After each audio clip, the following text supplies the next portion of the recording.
तो students next जो है हमारे पास वो सब्सक्रिप्शन वाला ही एक इलिस्ट्रेशन है, मैं आपको एक्सप्लेन कर देता हूँ थोड़ा सा ब्रीफ में। कह रहा from the following information calculate amount of subscription जो क्रेडिट होना है हमारा इनकम एंड एक्सपेंडिचर अकाउंट में 2016-17 का इनकम एंड एक्सपेंडिचर अकाउंट में कैसे कैसे ट्रीट होगा, हमारे पास ये फिगर दिए हुए हैं। सबसे फर्स्ट इन्फॉर्मेशन आपके पास है 80,000 की जो सब्सक्रिप्शन दी है ड्यूरिंग द ईयर, इसको हमने देखना है कि कैसे कैसे ये आएगी।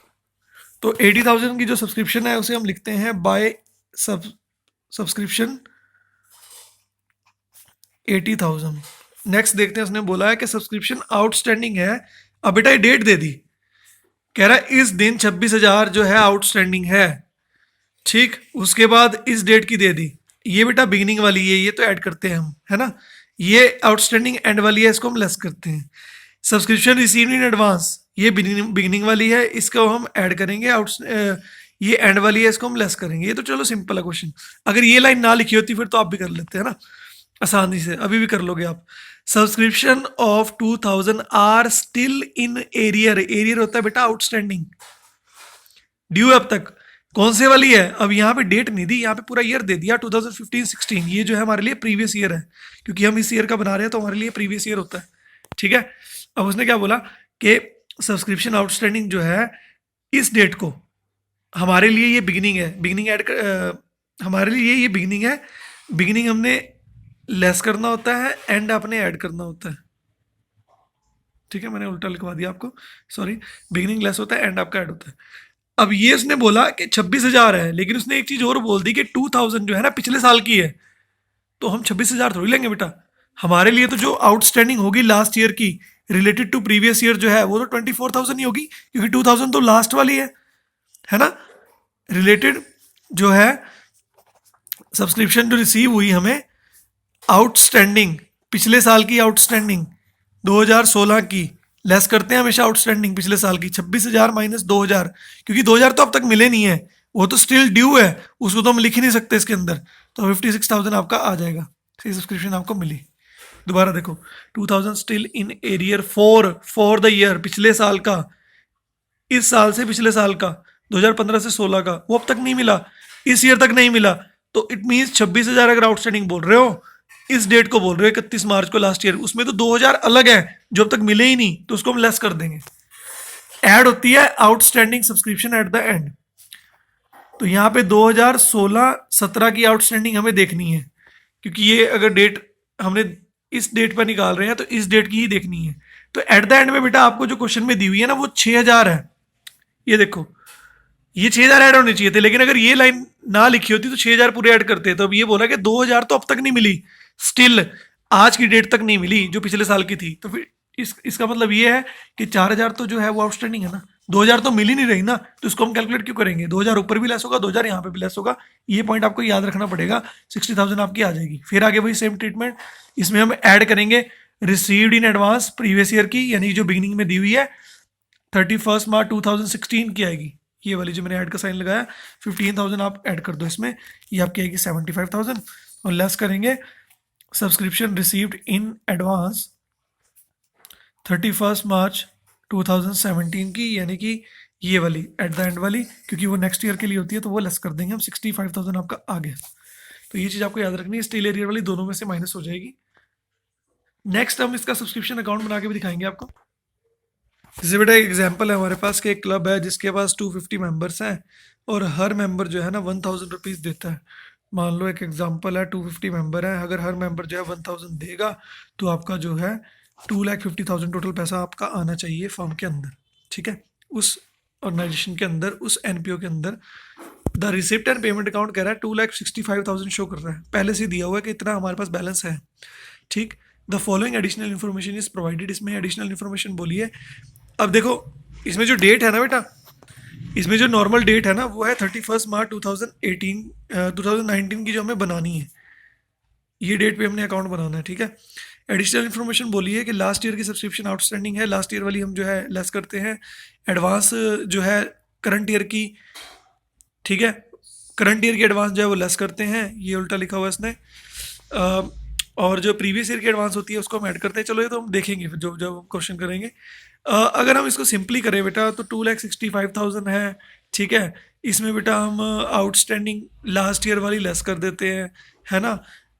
एडवांस करंट ईयर वाली लेस कर देते हैं, और एडवांस पिछले साल वाली जो है प्रीवियस ईयर वाली वो हम ऐड कर देते हैं। नॉर्मली क्वेश्चन जो है ऐसे ही होता है, और फिर कंपैरिजन कर लेंगे कि 250 और इसमें गैप कितना है।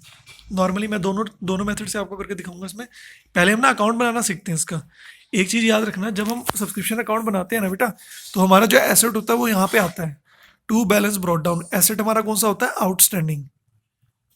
ओपनिंग बैलेंस जो आउटस्टैंडिंग का होगा ना लास्ट ईयर का 31 मार्च 2018 का, वो यहाँ पे आएगा, ठीक है। और जो क्लोजिंग बैलेंस होगा एसेट का वो यहाँ पे आएगा, ठीक, क्लियर।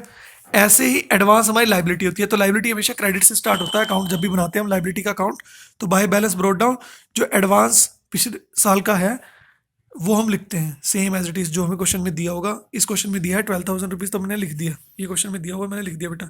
और एंड का भी दिया तो मैं एंड का भी लिख दूंगा, टू बैलेंस कैरी डाउन, यहाँ लिखेंगे एडवांस ऑन 31 मार्च 2019। ये अकाउंट बनाना सिखा रहा हूँ कि अकाउंट के मेथड से भी आपको जो है बेटा आना चाहिए क्वेश्चन। तो इसके बाद हमने देखना है सब्सक्रिप्शन तुम्हें जब रिसीव होती है तो उस सब्सक्रिप्शन को हम इनकम एंड एक्सपेंडिचर अकाउंट में डालते हैं। उसकी बेटा जर्नल एंट्री होती है subscription account debit to income and expenditure account, ये एंट्री नॉर्मली होती है इसकी, सब्सक्रिप्शन अकाउंट डेबिट। अब लेजर का रूल क्या है? सब्सक्रिप्शन डेबिट में है, सब्सक्रिप्शन अकाउंट ही हम बना रहे हैं, तो अपोजिट चीज डेबिट में आनी चाहिए, ये है ना रूल। तो यहाँ पे हम लिखेंगे to income and expenditure account. ये वो पैसा आएगा जो हमें एग्जैक्टली रिसीव हुआ है या रिसीव होना चाहिए, है ना। ईच मेंबर अगर पेइंग कर रहे हैं 250 रुपीज़, तो 1000 अगर 250 मेंबर 1000 रुपीज़ पे कर रहे हैं, तो 250,000 जो है हमारे पास वो आना चाहिए। तो उसको हम डेबिट साइड में लिखेंगे, क्योंकि हम उसको इनकम एंड एक्सपेंडिचर अकाउंट की क्रेडिट साइड में लिखते हैं, जैसे कि लास्ट क्वेश्चन में हमने किया था। तो एंट्री ये बनती है subscription account debit to income and expenditure account. Got it.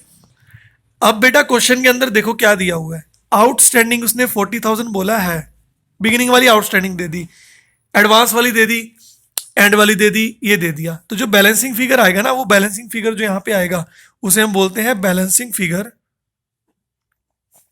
Being outstanding subscription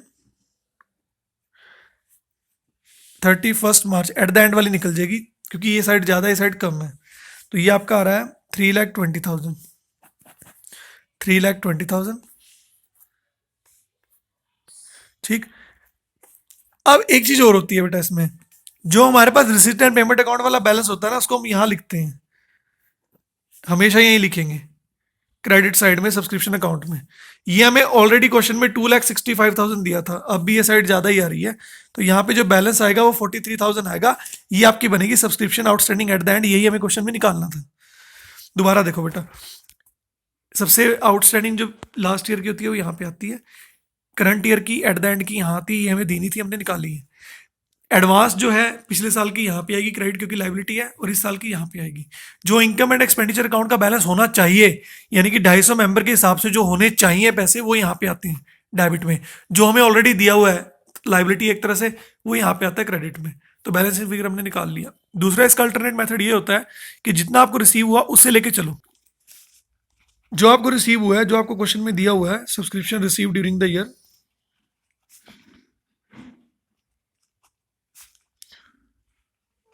उसको लेके चलेंगे हम, ठीक है। इसमें हम एडजस्टमेंट करेंगे, जैसे मैंने आपको बताया था, अगर received in advance previous year की है तो उसको हम ऐड करते हैं 31 मार्च 2018। हम 19 का बना रहे हैं ना, तो ये प्रीवियस ईयर होता है हमारे लिए। प्रीवियस ईयर की एडवांस जो है हमेशा ऐड होती है, क्लियर। एडवांस इस ईयर की हमेशा लेस होती है क्योंकि वो नेक्स्ट ईयर के लिए मिलती है। 31 मार्च 2019 ये वाली लेस होगी, ठीक है, ऐसे आप लिख लोगे, ठीक। आउटस्टैंडिंग जो प्रीवियस ईयर की है सब्सक्रिप्शन, वो लेस होती है। 31 मार्च 2018 की जो आउटस्टैंडिंग होगी ना, 40,000 क्वेश्चन में दिया हुआ है, लेस होगी। Got it. 2,07,000 आ गया आपका।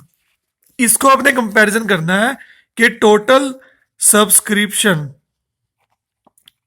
टू बी शोन जो इनकम एंड एक्सपेंडिचर अकाउंट में होनी चाहिए, income and expenditure account, total subscription to be shown in income and expenditure account. 250 member है बेटा, हर मेंबर 1,000 रुपीज देगा, तो कितने पैसे आने चाहिए? 2.5 लाख, ठीक। 2.5 लाख तो आने चाहिए। आए कितने? ये रिसीव्ड है ना बेटा, सब एडजस्टमेंट करने के बाद, क्योंकि अगर तुम कह रहे हो कि 2,65,000 रिसीव हुआ है तो उसमें एडजस्टमेंट करने के बाद पता लगा कि 2,07,000 ही एग्जैक्टली रिसीव हुआ है। आना कितना चाहिए 250, आया कितना 2,07,000, तो आउटस्टैंडिंग यानी कि due which is not yet receive, outstanding कितना है एट द एंड तक 31 मार्च 2019 को, इस डेट को 43,000, यही तो आया था लास्ट भी। तो इस तरह से करना है बेटा। इसमें कोई क्वेरी होगी तो पूछना जरूर। ये बहुत इंटरेस्टिंग चैप्टर है और बहुत सिंपल भी है। थोड़ा सा रूल्स इसमें कई बार कॉम्प्लिकेटेड लगते हैं लेकिन है इजी बहुत ज़्यादा। ठीक, क्लियर है। हमें सिर्फ इनकम एंड एक्सपेंडिचर अकाउंट के अंदर ना करंट ईयर की सब्सक्रिप्शन लिखनी होती है, ना तो प्रीवियस ईयर की आती है ना नेक्स्ट ईयर की आती है। रिसिप्ट एंड पेमेंट अकाउंट में तो सभी दी होती हैं, ठीक है ना। कुछ एक्सपेंडिचर ऐसे भी होते हैं जो आगे आएंगे हमारे, जिसमें टॉपिक्स हैं कि करंट ईयर के माने जाते हैं, प्रीवियस ईयर के माने जाते हैं, ठीक है। जैसे रेंट की एडजस्टमेंट है वो देख लो। जैसे अगर रेंट है या कोई एक्सपेंस है तो अगर रेंट हमने ड्यूरिंग द ईयर जो पे किया है, आउटस्टैंडिंग एंड वाला ऐड करेंगे, प्रीवियस वाला लेस करेंगे। फिर वही ट्रीटमेंट है जैसे सब्सक्रिप्शन इनकम की होती है वैसे एक्सपेंडिचर की भी होती है, ठीक है। जैसे प्रीपेड एक्सपेंस है तो एंड वाला लेस करेंगे, बिगिनिंग वाला ऐड करेंगे, जैसे हमने सब्सक्रिप्शन के अंदर किया था सेम वही चीज़ है, ठीक। अब मैं आपको नेक्स्ट जो है एक फुल फ्लैज क्वेश्चन करके देता हूँ, आप इसको सॉल्व करना। ये चैप्टर ऑलमोस्ट डन है। उसके बाद हमारे पास एक ये टॉपिक आएगा, calculation of cost of consumable goods. Consumable goods वो गुड्स होते हैं बेटा जो हम कंज्यूम करते हैं during the operation of our business. जो हम ऑर्गेनाइजेशन चला रहे हैं, जो संस्था चला रहे हैं, उसमें जितने भी कॉस्ट आएगी उन कंज्यूमेबल आइटम्स की जिनको हम यूज़ करते हैं, जैसे फूड स्टफ है, मेडिसिन है, स्पोर्ट्स मटेरियल कुछ भी है, उसको कैसे ट्रीट करेंगे। अगर क्वेश्चन के अंदर परचेज ऑफ कंज्यूमेबल गुड्स यानी कि परचेज प्राइस दिया है तो ओपनिंग ऐड करते हैं, क्लोजिंग लेस करते हैं, ठीक है। अगर क्वेश्चन के अंदर जो ओपनिंग स्टॉक है उसको तो लास्ट ईयर की बैलेंस शीट में दिखाते हैं, मतलब कि ओपनिंग बैलेंस शीट के अंदर दिखाते हैं। लास्ट ईयर की बैलेंस शीट का मतलब है opening balance sheet. Closing stock है उसको बोलते हैं करंट ईयर की बैलेंस शीट, जिसे क्लोजिंग बैलेंस शीट बोलते हैं, तो उसको वहां पे दिखाएंगे, ठीक है। अगर क्वेश्चन के अंदर मान लो स्टॉक दिया हुआ है ये, ओपनिंग ये, क्लोजिंग ये, और उसके अलावा ना क्रेडिटर दे दिए ये, और नीचे बोल दिया कि amount paid for stationery during the year, creditor भी दिए हुए हैं और नीचे बोल दिया ड्यूरिंग द ईयर हमने 25,000 दिए भी हैं। तो इस केस में हम क्या करते हैं बेटा, जितनी हमारी स्टेशनरी कंज्यूम हुई पहले तो वो लिखेंगे। 25,000 लिख दी ड्यूरिंग द ईयर, जो हमने पे किया वो अमाउंट लिखना है। अभी स्टॉक जो बिगिनिंग वाला वो ऐड करेंगे और जो एंड वाला है वो लेस करेंगे, ठीक है। अब बिगिनिंग वाला स्टॉक ये है, एंड वाला ये है, हमने ट्रीटमेंट कर दी। क्रेडिटर्स जो है ना बिगिनिंग वाले वो तो लास्ट ईयर के है ना, तो लेस करेंगे। क्रेडिटर एट द एंड जो करंट ईयर के है वो हम ऐड करेंगे। ये चीज़ आपको याद रखनी है, यानी कि इसकी ट्रीटमेंट भी वैसे ही है जैसे हम पहले कर रहे थे, ठीक। कई बार क्या होता है हमारे पास, केस नंबर 2, स्टॉक दे दिया ओपनिंग और क्लोजिंग और नीचे क्रेडिटर फॉर स्टेशनरी बोल दिया और नीचे बोल दिया कि स्टेशनरी परचेज की थी 47,000 की। अब इसमें क्रेडिटर नहीं दिए, ठीक है ना, सॉरी इसमें अमाउंट पेड नहीं दिया हुआ। फर्क इसमें यही है, इस क्वेश्चन में अमाउंट पेड दिया हुआ था, इसमें अमाउंट पेड नहीं दिया। एक चीज याद रखना, when amount paid is not given in the question, तो उस केस में जो है इसको इग्नोर करना है हमने क्रेडिटर्स को। इस केस में सिर्फ ये बोला कि स्टेशनरी परचेज की 47,000 की, अमाउंट पेड नहीं बोला। ये तो परचेज की है, बस हमने परचेज की 47,000 लिख लिया, ठीक है। बिगिनिंग वाला स्टॉक ऐड कर दिया, एंड वाला लेस कर दिया। क्रेडिटर फॉर स्टेशनरी इग्नोर होगी बिकॉज स्टेशनरी हमने परचेज की है, अमाउंट पेड नहीं है।